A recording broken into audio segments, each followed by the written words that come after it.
Hello. My name is Anay and I am from the 6th grade and in the school called the International School of Bangalore, which conveniently has the city's name in it, which is Bangalore in India.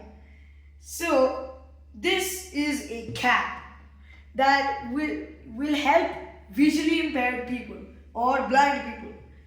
Why will it help blind people?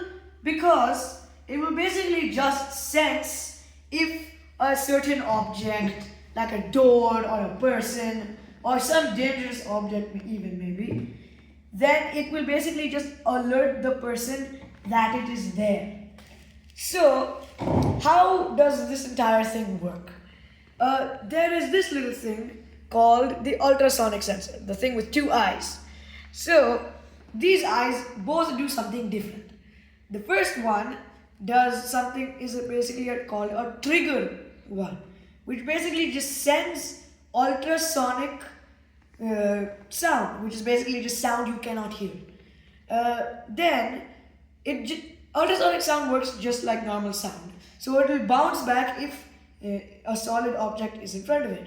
So the echo pin will test how long it took for it to get back to the ultrasonic sensor.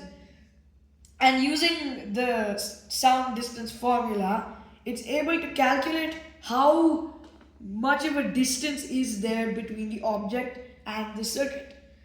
This is important because without the ultrasonic sensor, if we did something like an IR sensor, we won't be able to take a specific distance. And the thing would still say that there's something in front of it, even if it's all the way over there. So, the servo motor is a new thing that I've used here to alert the person, because normally we'd use a thing called a buzzer, which is conveniently attached here. So the buzzer would just make a wee sound like in the fire alarms. But the problem with that is that it annoys everyone else, which is problem because we just want this one man to be alerted. Although this makes very little noise and it makes it work because it just moves and then alerts the person by slightly tapping on their forehead, and which works because blind people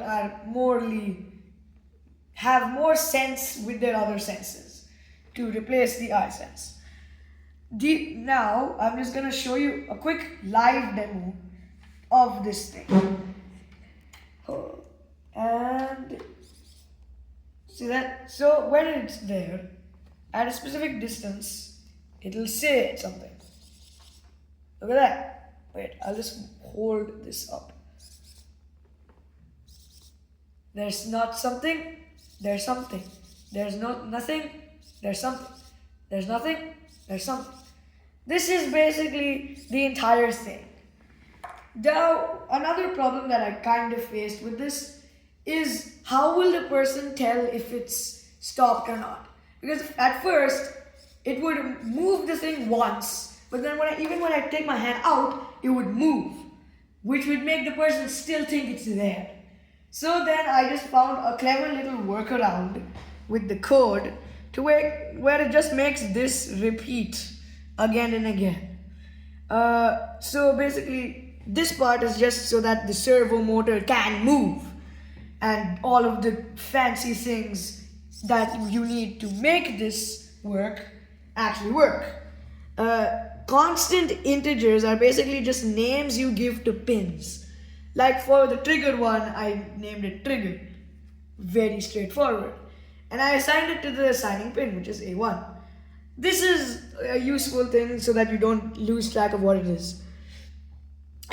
So this is the void setup, which basically means everything that I need for it to start working originally. Like right off the bat, it needs to start working. This is what it needs. A void setup.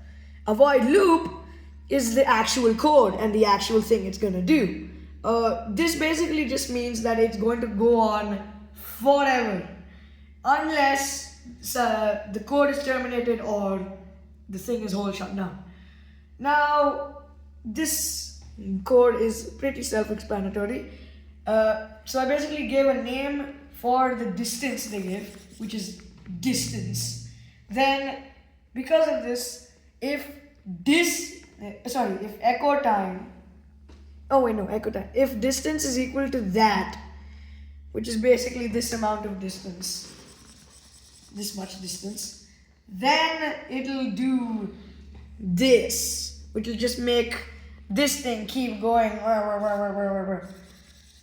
So this is just mainly the point of my entire project.